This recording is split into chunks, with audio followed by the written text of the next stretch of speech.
Hello, my friends. Welcome to the metal shop. You may have noticed we've had a change of venue.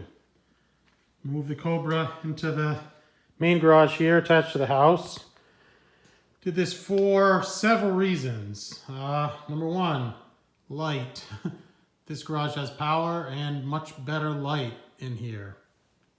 This garage also, I don't know if you can see this, is insulated. It has sheetrock and insulation. There's no heat out here, but it stays a heck of a lot warmer out here.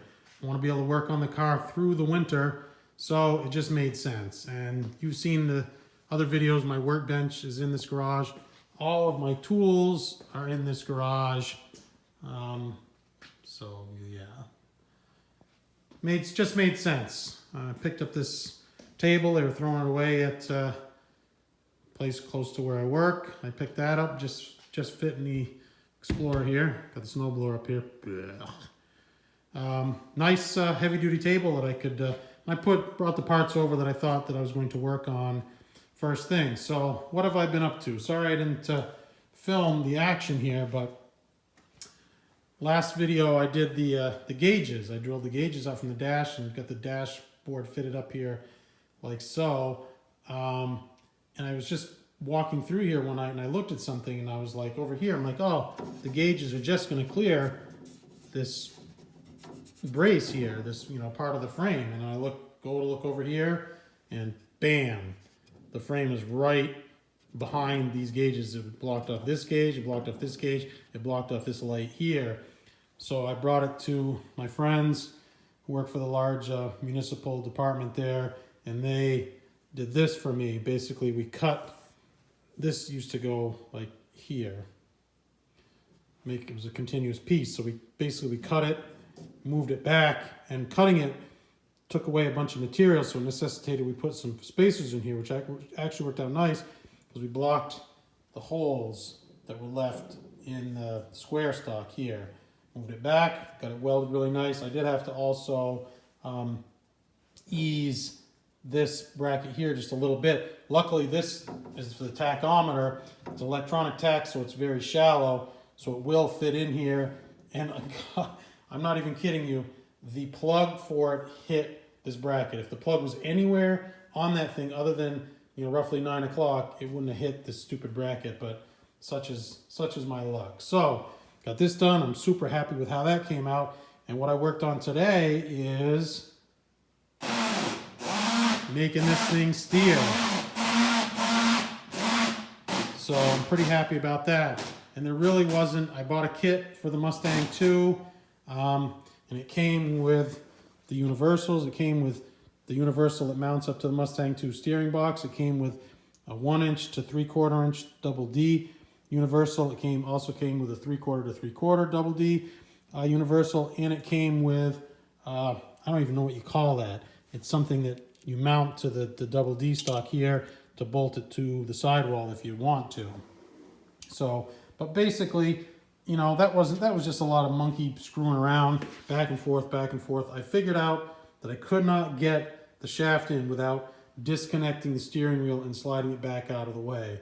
I made it, I did it once, the steering wheel was bolted in place, I got it mounted on there, realized I forgot I wanted to put that piece of tubing on there just to protect it.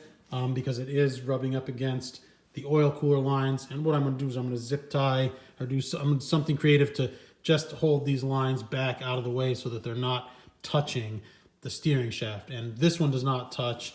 This one does touch a little bit. So I had to take the whole thing apart, realized it didn't come apart without removing the steering wheel to slide that bit of hose over the double D there. It's nice. I have all the set screws in place. I will go back and use Loctite. It's nice because it sets with an Allen, and it has a jam nut on there. It's super tight. But quite honestly, if every single set screw fell out, the way that it's fit in there, it cannot fall out. It physically can't fall out. Like I said, until you unbolt the steering wheel and slide the steering column back an inch or so, you can't take this whole thing apart. Not necessarily ideal, but I didn't really want to cut the double D shaft any shorter. This was about as short as I wanted to cut it. It's it's in the joint here, and I'm pretty happy about it. Now this one here, I don't know if you can see that down there. See how long that one is right there? I'm not sure, am I supposed to be cutting that off or what? There were two long ones up here, and what I did was I took the shorter ones from the one universal that I'm not using and put them on here. So maybe you guys could hit me up in the comments. I'm not sure what the deal is with that, why they make it so long. I'm not drilling a hole all the way through for that thing. I mean, all you do is you drill just a tiny little, you give it just a kind of a little kiss there so that the jam nut has a place to, a detente, an indent for it to bolt up to. So I snuck up to the line. First I cut off this much. It wasn't enough. I needed to take off another inch. The double D is expensive, so you want to get it right. If it's too short, then you're screwed. It's not the end of the world, but a length that I need there, which is, say it was about 2 feet of it or whatever, it's close to $100 just for that. So, you want to get it right. I don't care that it's chrome. I wish that it hadn't been chrome, but so I'm pretty happy that, got this thing steering and got the steering wheel hopefully mounted up for the last time. And the other thing, I got it to where I wanted, where the wheels were pretty straight and the steering wheel is pretty straight. I'm sure when this thing's aligned, it will, kind of mess things up. But yeah, I have the wiring harness here, this quick wire wiring harness instructions, and this is some wrap, old style. It used to be soaked in oil, but it's kind of paraffin wax and what's appropriate for these cars. Some wire wrap there for this. I think, unfortunately, I got the handbrake left to do. The handbrake part's over there, and yeah, I have to do the wiring. I wired up the Turk amplified antenna. Can you see that there? Works pretty good. Station that I like to listen to that's 80s and stuff like that was not coming in here in the garage, so Amazon, the Turk amplified antenna seemed to work pretty good. So all right, that's gonna do it for this little snippet here. Hopefully I'll get something else banged out here and add it to this video. Cool, take care. Hello my friends, today in the metal shop we're going to be working on the handbrake. You can see here that I have the car up in the air, got some new 6-ton jack stands. Actually, my mom had a couple at the house left there by the previous owner like 25 years ago that I never noticed. Nice big 6-ton. So I went to Harbor Freight, picked up a couple more, got the car lifted nice and high in the air. So what I'm going to be working on today is the Lokar classic handbrake assembly. Or if you're Stacy David, you could say Lokar. Honestly, I had no experience with Lokar at all until I purchased this from Bob at Vintage Wheels. And let me tell you what, when this thing arrived in the mail, I was somewhat impressed. To say, I was blown away. This is a first-class piece of kit right here. This is very nicely made. This is super close to the original Cobra handbrake.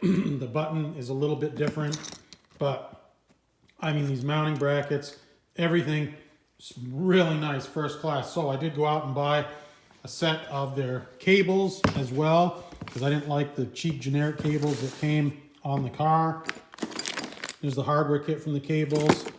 This is, you mount this, and it gives you the direct pull from the two cables to the handbrake lever over there. Some instructions for that. With the cables, nicest handbrake, e-brake cables that I've ever seen, and these are, of course, you cut them to fit. Super, super nice product, and Lokar did not give me anything to promote their product. It's just really good stuff. I'm super impressed. So what you do is, what they tell you in the instructions is, you need about a 1/2 inch by 3 inch slot that this sits down in. Now you can see it like that, so you can mount this, if I flip these around, under the transmission tunnel, with the brackets under. You cut the slot, the handbrake drops through, these mount up from underneath, or you can leave them on like thusly, like I'm gonna do, drop that into the slot, and then you mount it with the 4 bolts. Anyway, so if you come over here, let's walk around the car here if I can get it. What I want to do is, now the classic motor carriage or street beast, whatever flavor of the week you want to call it, wants you to mount the e-brake up here, which is ridiculous. I mean, it's hard enough to reach in the classic Cobra spot, but behind the shifter, it's just ridiculous. So what I've done here, if you can see these 2 marks, there's plate steel welded to the frame underneath this fiberglass, just like this. And that's to mount the seat. So your seat bolts will mount, you know, here, here, here, and here. But the plate goes all the way over, so I think there'll be just enough room that I can mount the handbrake right here. And if you see the tunnel, that's right in, very close to the original location here on the passenger side, which is right where you want it. I'm going to kind of tuck it right in that crook right there. So what I'm going to do is I'm going to do some measuring and fitting, and I'm going to drill those 2 holes, 2 half-inch holes, and then make a slot with the grinder. Thankfully, the plate steel is 5 inches, just like this. So 3 inches, you know, 1 inch in either side. It'll give you a nice solid mounting point. Not that this thick fiberglass, it's like almost 1/4 inch fiberglass, isn't good mounting, but if you can get steel, you get steel. So I'm going to get some fitting. We'll do some drilling and some cutting. Cool. All right, so it's a couple of days later here in the metal shop. Just wanted to show you the finished product. Felt I should mention, I should complain and bitch like a whiny little child about the weather. It's been snowing here for 28 hours. You can't really see it here because it's no light, but it's still snowing. And it's supposed to snow for another 20 hours. And I kid you not.